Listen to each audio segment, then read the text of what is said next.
Good evening, everyone. For today's discussion, we will continue the Unit 4, which is Political Organization of Space.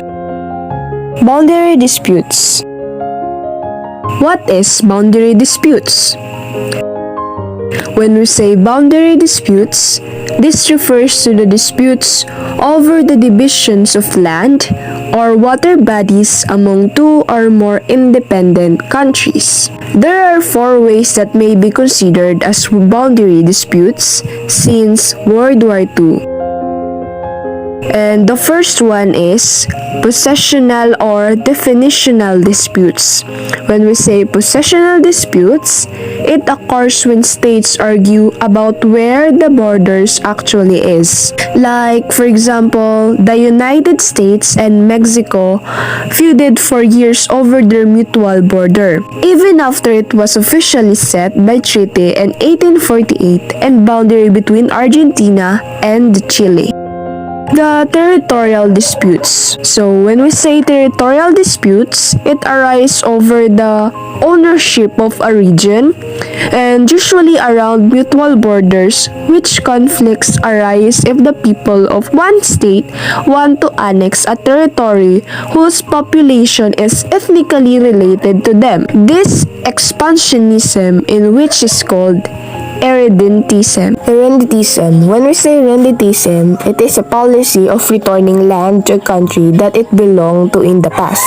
They are concerned about the possible irredentism of the minority in their midst. Like, for example, a war between Mexico and the United States broke out in areas such as the Texas and California, where many U.S. citizens had settled, and yet the Mexican government controlled the land space. The third one is resource or allocational disputes. When we say resource disputes, it involves the natural resources such as mineral deposits, fertile farmland, or rich fishing groups that lie in border areas. Like, for example, the United States and Canada have feuded over fishing grounds in Atlantic Ocean. The spark of the Persian Gulf War of the 1990 to 1991 was a dispute between Iraq and the Kuwait regarding rights to oil. The last one is the functional or operational disputes. When we say functional disputes, it arises when the neighboring states cannot agree on policies that apply in a border area. Like, for example, the ongoing debate between the US and Mexico regarding transport of the people and goods across their long mutual border, which is US. It has generally wanted strictly controls put on immigration from Mexico, and also has pressured the Mexican government to control drug trafficking across the borders. Evolution of the contemporary political pattern. Medieval Europe developed kingdoms, relatively small areas dominated by the kings supported by the loyalty ties to the nobles in a political and economic configuration called feudalism. The largest political organization of all times is the Mongol Empire of 13th century. It was ruled by Khan, which is the universal ruler. He is a military supported by the web of kingship ties. Another early organization was the empire, with a military ruler who conquered and ruled large amount of the territory. In the Middle East, the founder of Islam is Muhammad. He established a religious state called a caliphate that exists in different forms for about 6 centuries. So just take a look to the picture. It is the caliphate. Caliphate denotes a form of government during the Islamic empires of the Middle Age. Its ruler was called a caliph, meaning a successor of Prophet Muhammad. The caliph was both a religious and political leader of his empire and of Muslims around the world. In Central America, smaller civilizations eventually came to be controlled by the large Aztec Empire, and in South America, the Inca formed a short-lived but powerful empire. In the fact, the current pattern is relatively new one, with the appearance of nation-states in Europe during the early 19th century. The nation-state concept.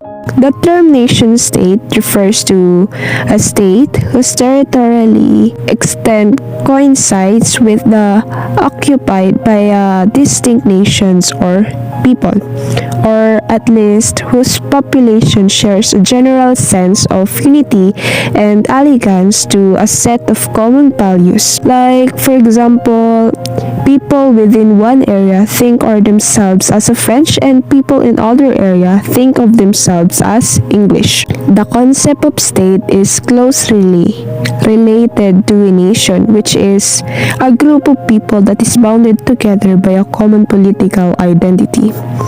The concept has always been problematic, as when Armenians live inside the borders of a country called Azerbaijan.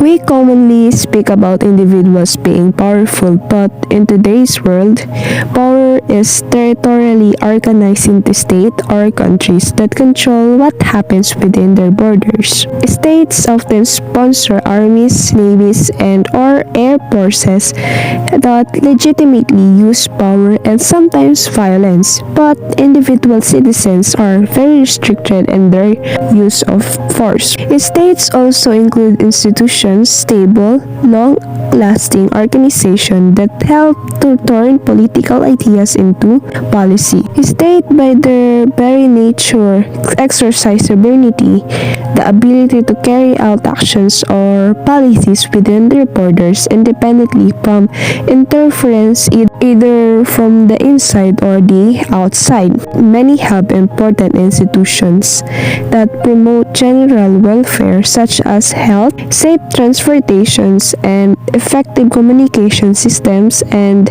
economic stability. Individuals' differences exist within nation.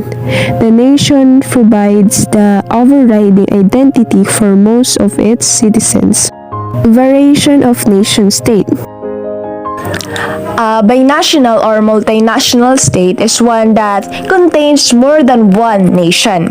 It was divided into Soviet republics that were based on nationality, such as Ukraine, Kazakhstan, Estonia, Latvia, and Lithuania. Just as ethnic pressures challenged the sovereignty of the Soviet government, the Russian government has faced breakaway movements, such as Chechnya, that have threatened Russian stability. Today, Russia, which is one of the former Soviet republics, remains a larger multinational state that governs many ethnic groups. When the country fell apart in 1991, it fell along ethnic boundaries into independent nation states. The organization of states. There are two geographical clues to understand how states are organized, and it is the core areas and the size and function of its capital city. The core areas. Today, most of the European countries still have these same core areas, and many countries in other parts of the world also have well-defined core areas. Nigeria's northern core is primarily Muslims, and its southern core is Christian, and the areas pull the country in different directions. As you travel away from the core area into the state's periphery or outlying areas, towns get smaller, factories fewer, and open land more common. States with more than one core area, multi-core states, may be problematic, especially if the areas are ethnically diverse, such as Nigeria. Most of the early nation states grow over time from core areas expanding outward along their frontiers. Despite the multiple core areas, regional differences do not threaten the existence of the states as they do in Nigeria. A second core areas exists on the west coast that runs from San Diego in the south to San Francisco in the north. Like, for example, the United States still has a primary core area that runs along its northeastern coastline from Washington, D.C. to Boston. The capital city. In most states, the capital city not only houses the government but serves as the economic and cultural center as well. If no other city comes even close to rivaling the capital city in terms of size or influences, the capital city is primate city. If the capital city serves as a model for national objectives, especially for economics development and future hopes, it is sometimes called forward capital. The U.S. capital is not a primate city because it is less of an economic center than cities such as Chicago and New York. Traditionally, Brazil's population stretched along the country's coastline, and its capital had been the great port city of Rio de Janeiro. In some countries such as United States and other cities are as larger than the capital city. Washington DC capital city symbolized that states through architectures, natural landmarks and historic buildings and monuments.